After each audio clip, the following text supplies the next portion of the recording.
I will give my life, but not my honor.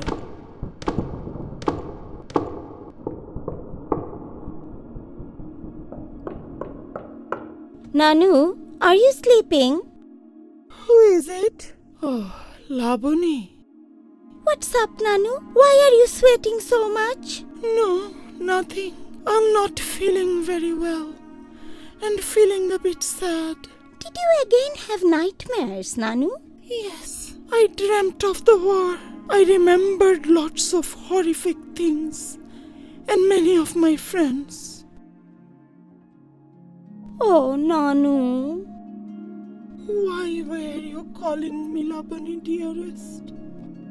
I wanted to talk to you about my school project. All the 12-year-old children in my school have been asked to write about the memory of Bangladesh War of 1971 that exists in the family.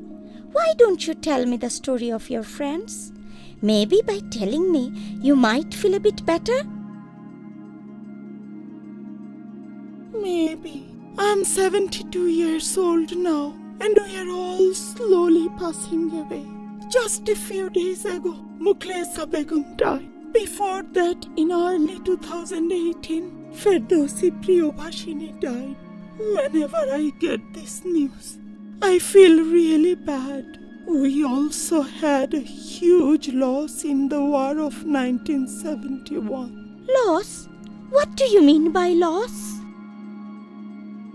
It is a long story from 47 years ago. Then we were East Pakistan. After a 9-month war with West Pakistan, East Pakistan became Bangladesh. Do you know the date? Yes, it is 16th December 1971. I have read about our liberation struggle and the war of 1971 in the school history books. You might not have read in school history books that on 23rd December 1971, 7 days after the war ended, the government made an announcement. The Home Minister Janab Kamruzzaman declared that all women and girls who were raped by the West Pakistani army and local East Pakistani collaborators will be referred to as Birangonas, brave women. When Bangabandhu Sheikh Mujibur Rahman, the first Prime Minister of Bangladesh, was released from his imprisonment in Pakistan in January 1972, he returned to Bangladesh and said, "Birangonas are my mothers and sisters." Has any other country in the world honored women who were raped during conflicts? Sadly, in most wars, women have been raped. In some wars, men too have been raped. But Bangladesh is the only country which has till date honored women raped during the war. That's amazing! We ourselves don't know about this in Bangladesh. What happened to the Birangonas after the war? After the war, many of the Birangonas got help from the government rehabilitation centers. Many were pregnant and underwent abortion. Children were put up for international adoption by government. Other Birangonas were married off, given government jobs, vocational training. Most of the women didn't want to marry. They wanted to work first. Many of them were working in these government jobs and have only taken retirement recently. Like you took retirement, Nanu? Yes, my darling. This photograph was taken in the rehabilitation center in 1972. Here the Prime Minister Sheikh Mujibur Rahman is with Birangonas along with the poet Sufia Kamal and the MP Badrunnesa Ahmed. How do we get to know about Birangonas? They are there in history books as a mere mention that the honor of 200,000 mothers and sisters have been lost. For the last 47 years, we have learnt about Biranganas in stories, novels, films, research documents, photographs taken by journalists and national and international photographers. Ammu! Amma, Labuni. Sorry, I got late coming back from Dhaka University. I got some tea and snacks. Ah, good. I forgot about tea, as I and Labuni were deep in conversation. What were you chatting about? Nanu had nightmares during her afternoon nap. Were you talking about Biranganas? What were you telling Labuni? I was telling her about my Birangona friends. Firdausi Priyobhashini was a famous sculptor, right? Yes, Firdausi Priyobhashini just died in early 2018. Not just her.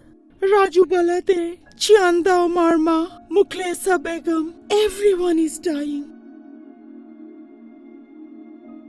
How were their lives after the war, Nanu? Many of them were physically and psychologically affected by what happened to them during the war. Most of the time, society did not accept them. I have heard many of their husbands left them. Their families did not support them. They became mute because of their shame.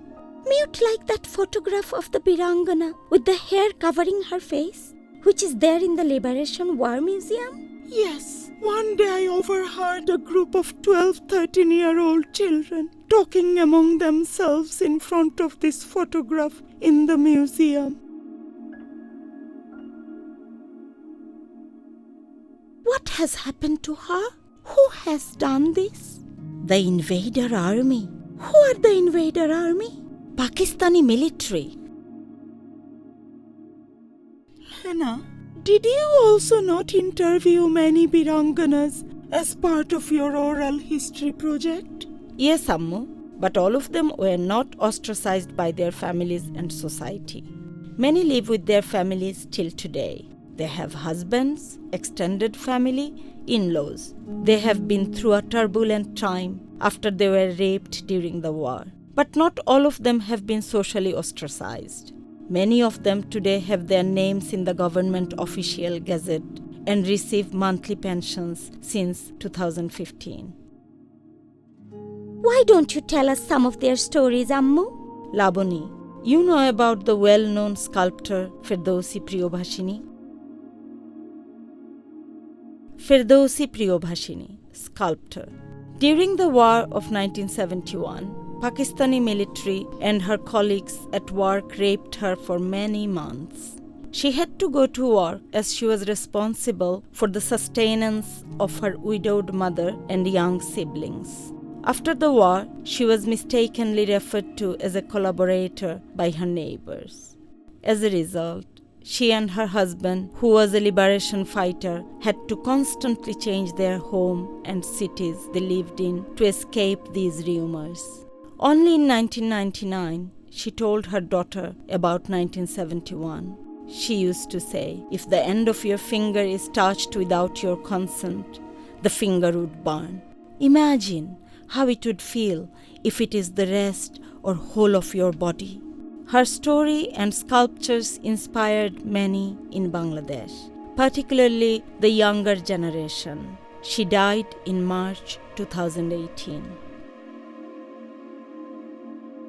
Moina Karim, a landless rural woman. During the war, she was raped by the Pakistani army in the courtyard of her own home. She was cutting fish when she was captured. Holding onto the wooden pole of her house, she thought, I would give my life, but not my honor. After the war, her husband took on the responsibility of cutting fish, and after her son got married, this job was passed on to her daughter-in-law. Moina hasn't cut fish since the war. Holding onto the wooden pole of her house, she says that the pole is the witness of her event. Whenever she sees the pole, she clearly sees the event of that day. In 1992, Moina gave witness against the war criminals at the People's Court. Today, she is appealing to the government to give jobs to her sons and daughters. Chaya Rani Datta, a sex worker. During the war, Chaya's mother died and Chaya became alone and vulnerable. Taking advantage of her vulnerability, local collaborators in her village gang raped her. Chaya feels sad when thinking of her mother, as she feels her mother would have protected her and she wouldn't have been raped. She was good in mathematics and hence after the war she started a business of supplying potatoes to restaurants. Sometime later, she decided to take up sex work herself. She follows both Hindu and Muslim religions. As a result of the rapes, she had a girl, a war baby, who is today 46 years old. Shirin Ahmed had a government job. During the war, she witnessed her husband being killed by the Pakistani army. She was also pregnant. The military raped her and she lost her baby. After the war, she married a cousin, but she always loves her first husband and can't keep his photograph at home. Her second husband does not like it and is jealous of her love for her childhood sweetheart, her deceased first husband. Hence, she kept the photograph of her first husband in her cupboard at work. A few years ago, she retired from her job. Marjina Khatun, hospital cleaner. During the war, Marjina's brother was going away to fight. He had recently married. Look after my wife, elder sister. When the Pakistani military came to their house, Marjina hid her sister-in-law and another beautiful cousin and put herself forward. Where are the women in the house? I'm here. You can take me. Get into the jeep outside.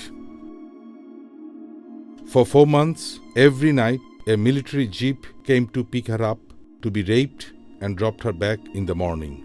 Send Marjina. Don't go, Marjina. I have to go, or they will find the other women. After the war, neighbors referred to her as a collaborator, and so she left for Dhaka to find work. When I heard we were called Birangonas, I did not tell anyone, but I glowed with pride. She married, had children, later got separated from her husband, and today her children have government jobs. She worked as a cleaner in a government hospital and has recently retired. The military took me by force, but they got nothing from me. I'm feeling very sad after hearing these stories. Don't be sad, darling. The sexual violence during the war did not stop their flow of life. Think about this. Also, the consequence of wartime sexual violence is varied in everyone's life. How did you find them after 47 years? How did the government add their names to the gazette so that they get their pensions? Since the 1990s, oral history projects were set up to collect their testimonies. Many of us conducted these interviews. It was not just researchers, but also journalists, filmmakers, photographers, feminists, and human rights activists who took their photographs, recorded their testimonies, and in due course, that has become part of the government gazette. Also, Ammu's experiences during the war inspired me to carry out these interviews. How did researchers, as well as those working on behalf of the government, collect these testimonies, carry out these interviews? This is a very difficult task. A mistake on the part of the researchers could be disastrous for the Birangonas. I also want to know about this. This is a very sensitive matter. Actually, we needed to take more time with our preparation. That way, we could have avoided many unfortunate situations. To work on such sensitive issues, a clear set of ethical guidelines is absolutely needed. Let me then tell you what I think is needed for an ethical guideline. In the future, I also want to work on these themes. The guideline you are referring to, what should they include? What should we do and what should we not do to gather testimonies of Birangonas? Before the testimonial process. Guideline 1. Have you prepared adequately for these testimonies? There needs to be an intensive preparation before one starts gathering testimonies among survivors of wartime sexual violence. For this, what is indispensable is a background training, reflection on the need for or purpose of testimonies, a study of other secondary sources, and avoidance of research fatigue among survivors. We had no training before we started this difficult process of collecting testimonies. What? You had no training? The government should organize such trainings in the future. Guideline 2. Whose testimonies are being focused on? It is ethically important to focus on those survivors who voluntarily come forward to give testimonies. The objective of the testimonies, how they would be used, who they would be read or heard by, what are the possible consequences of giving testimonies, these should be discussed with the survivors. Are there any Biranganas here? I want to interview them quickly. We also lost a lot during the war. Why do you only want to hear about how Birangonas lost their honor? I want to speak about my story of pain. Before now, no one has shown any interest. Of course, please say what you want to say. Guideline 3. Have you thought of how the positions of the researcher, gender, age, class, experience, etc. affects the interview? The questions one asks should be thought through. What is your age? Why do you want to know about my age? I remember that during the war, I just started menstruating. Okay, forget your age. How much land do you have? Why is this girl asking all this? How much is your pension?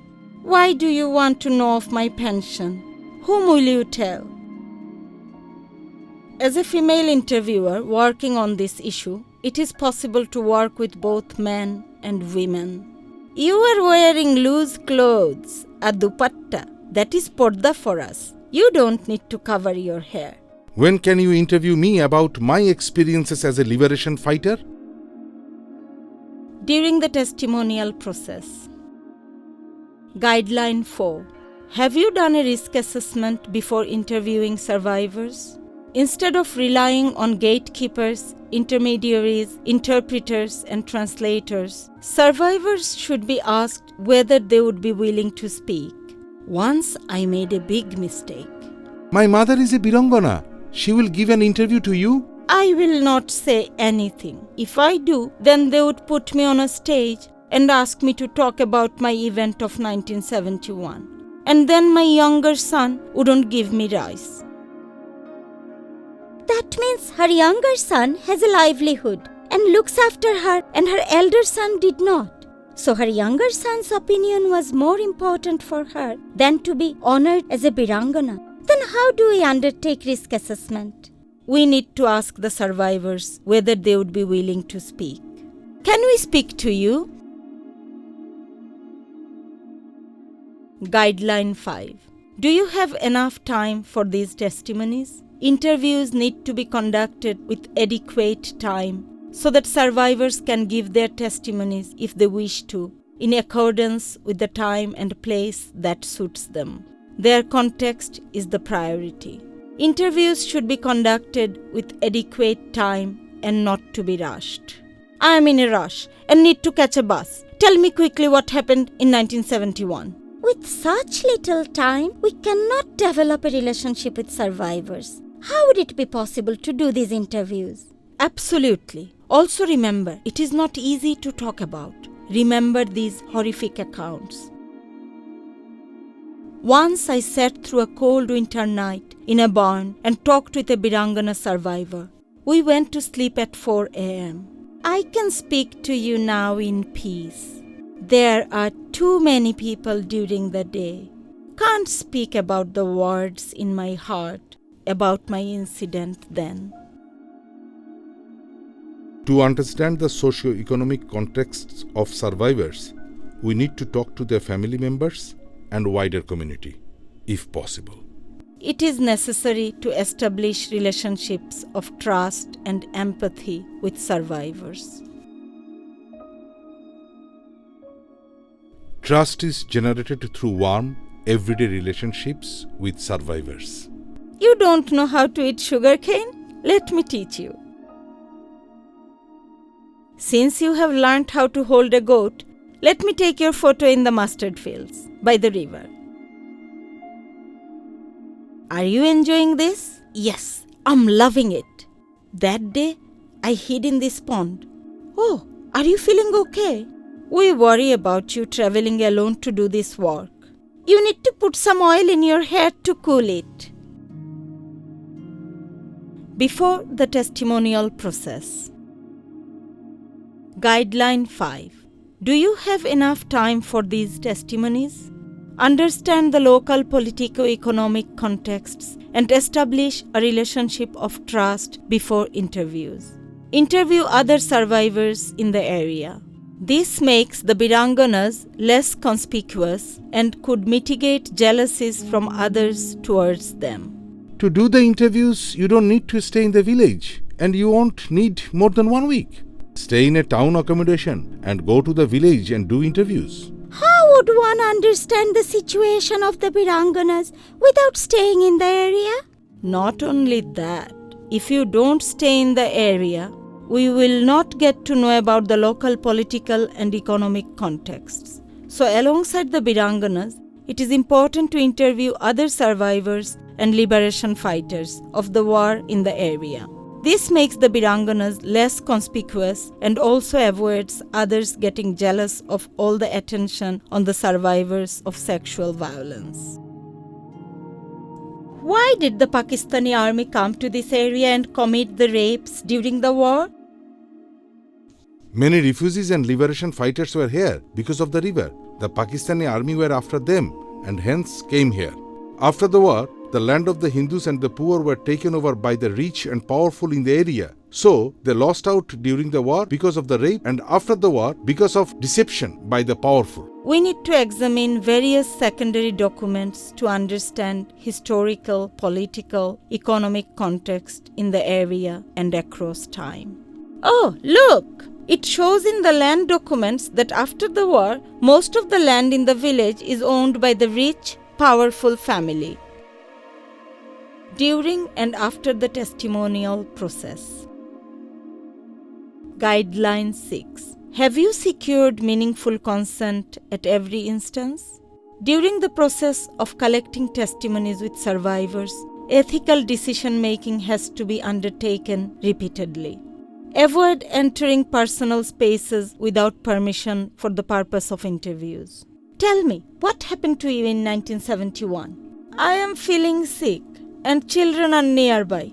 How can I talk? Any invitation to reception ceremonies should prioritize the perspectives of survivors of sexual violence. Here is the local council's invitation to a felicitation ceremony. Do you want to go? Avoid making any assurances, and particularly false assurances and promises to survivors of sexual violence. Tell your story. You would get a house, medical treatment and jobs. If survivors are not told where they are being taken and then presented in reception ceremonies, that can harm them in many ways. Why? What happens? This can create a lot of social problems. The search for testimonies and interviews should not harm the survivors, not put them at risk. If they are taken to reception ceremonies meant to be honoring them, their narratives and images videoed, photographed and published in newspapers, all without their consent, then their current situation becomes even more risky. Our search for testimonies should not blind us to the possible social and economic harms to survivors as a result of their testimonies being recorded without their consent. How did their situation become more risky? These false assurances made their communities scorn them. Since we are a Muslim country, is that why people scorn them? Because of the shame of the rape? This is not about a Muslim country. All communities, religions have ideas of stigma. What is important to note is that when we talk about stigma, there is often an economic reason behind it. How? Their neighbors and community started to scorn them and say, What happened to your medical treatment? "You are doing business with your stories of the war. Why do people scorn me?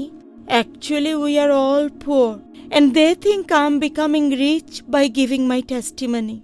Also, my family has land disputes with them. As a result, whenever they can, they want to humiliate and belittle me by referring to my wartime rape." The objective of the testimonies, who they would be heard by, for what purpose, the possible consequences of giving testimonies, these should be discussed with the survivors. Constant informed consent is needed before recording their narratives, taking their photographs, including them in publications. The published work should be shared with the survivors. "Can I take your interview?" "Yes, I consent to it, and I will tell you my story."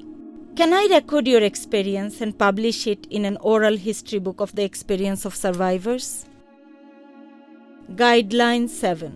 It is important to give significance to the post-conflict and contemporary conditions of survivors. This is very significant. Avoid sensationalizing these testimonies. The Birangonas are speaking rubbish about their post-conflict situations. I cannot get all the details of their rapes during wars. Many times these testimonies have been sensationalized so as to make it horrific for the readers. How have they sensationalized it? For instance, once activists said that the husband has abandoned a Birangona. But in the oral history testimonies, we find the husband looked after her when she was bedridden for a year after the sexual violence. Today, it is her husband's first wife who scorns her on a daily basis about her rape. The first wife says, "You were touched by the military. Your mother had to plead with our husband to take you back. Don't speak too much." When we ask researchers why this testimony is sensationalized, they say, "The next generation needs to know a horrific Birangona story, or they would think they have a happily ever after story." Caution must be taken that the researchers' viewpoints don't influence the process of collecting testimonies. Caution must be taken to avoid making the testimonials disrespectful and horrific for commercial, voyeuristic purposes. Yes, Firdausi once told me that a woman journalist once told her that, "Your room is so nicely decorated. Let's switch off the lights, and that would make you seem like a real Birangona." Do I have to lie down on the floor, sit with my hands on my forehead, to be a real Birangona? Tell us your detailed story of rape. Seems like you want to hear a pornographic story. I don't want to do this interview. Even when they came to interview me, they wanted an emotional story. They asked me such a question that they ended up making me cry. Amma, Your interview? What about?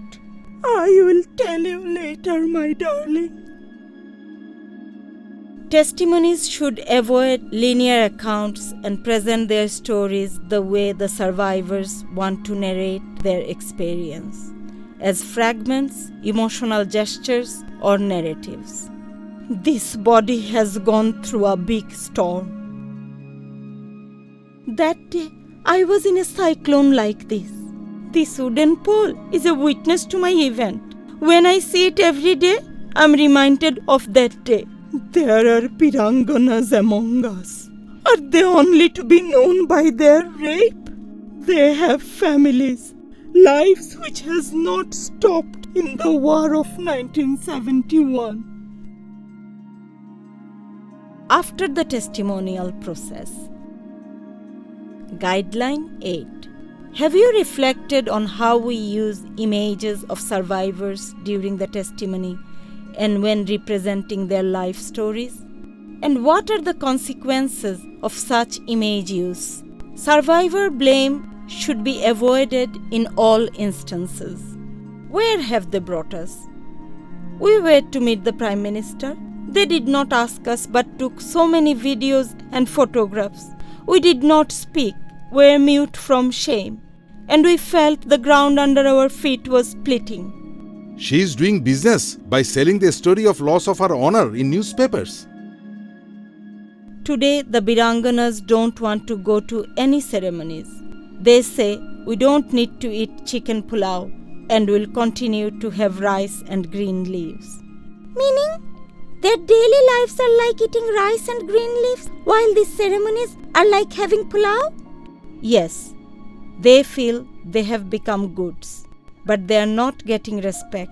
They sit on chairs meant for respectful people in Dhaka, but that is not so in their societies. They don't give me jobs. They say, I am going abroad because of my Birangona mother's event. If you speak about this, I will throw myself in the river. Have you reflected on how we use languages about survivors during the testimony and when representing their life stories? And what are the consequences of such language use? Survivor blame should be avoided in all instances. Ammu, we see on television, in films, novels, that rape of women is often referred to as the loss of honor and modesty.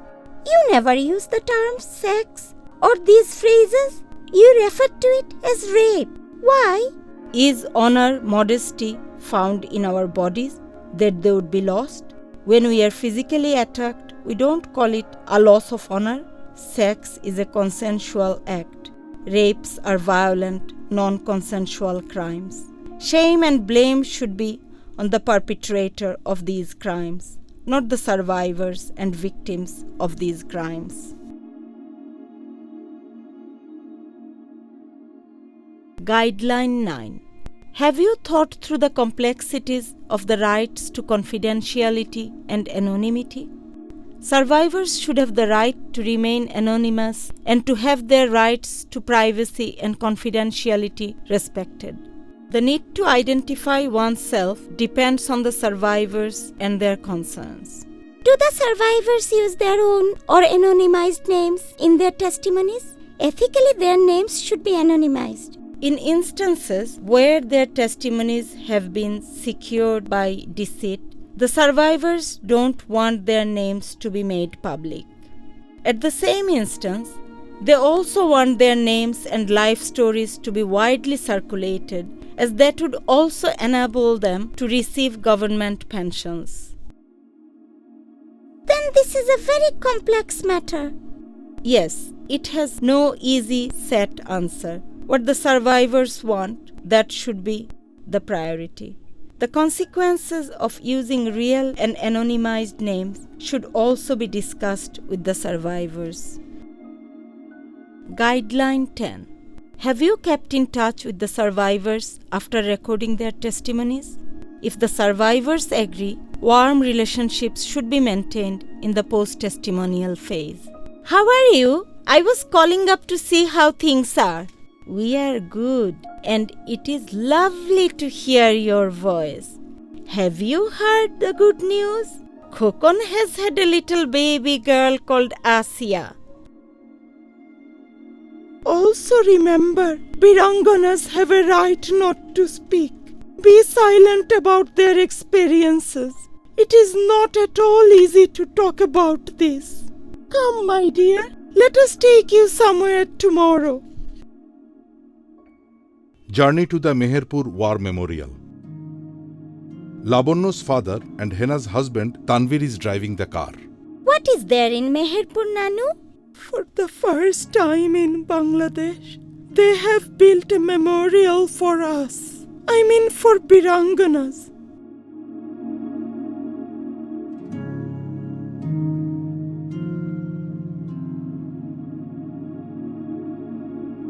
What do you mean by us? Nanu, are you a Birangona?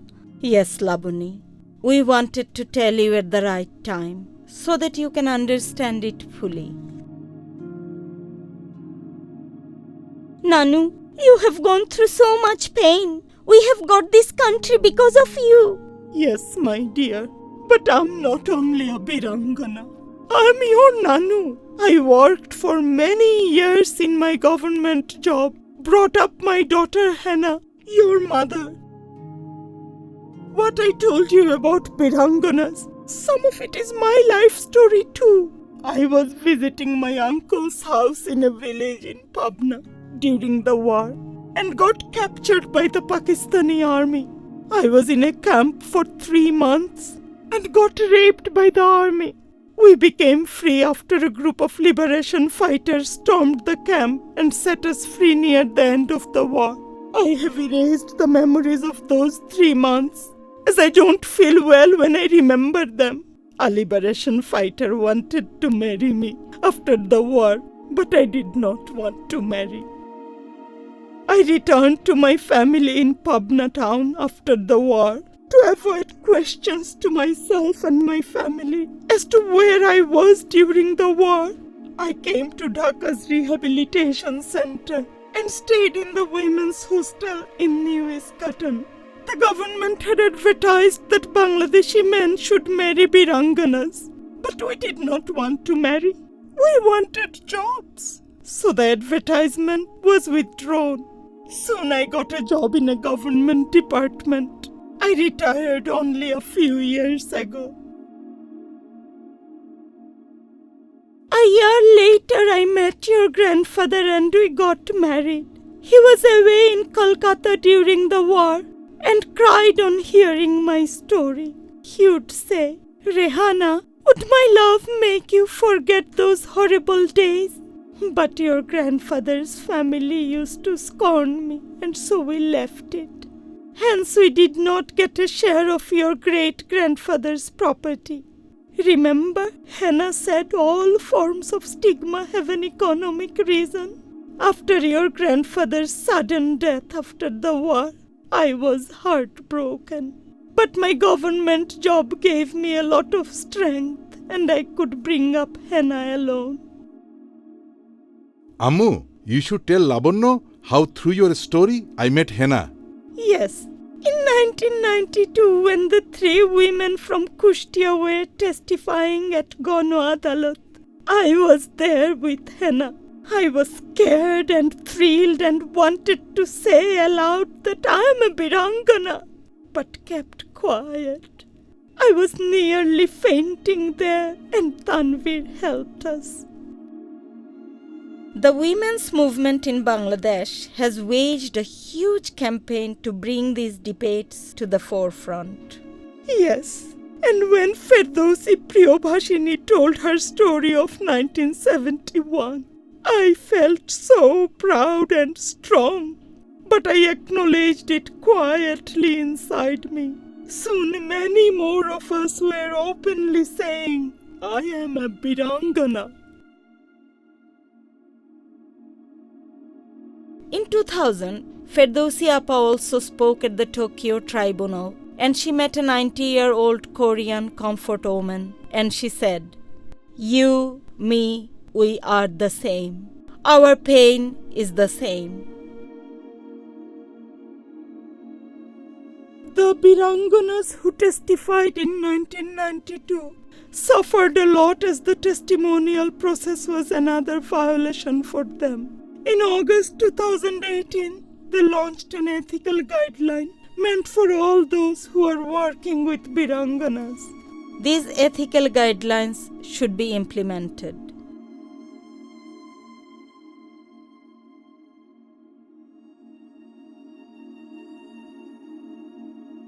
This is not only nation's history, but this is our family history.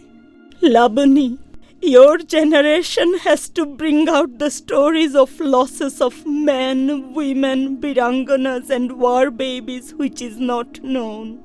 You have to make space for them to either speak if they wish to or keep quiet. Survivors need that space of safety, trust and empathy.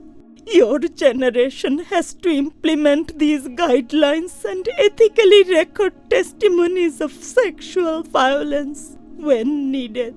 I will tell everyone in school, my friends and teachers, about these guidelines. I am so proud to have you as my Nanu, Ammu and Abbu.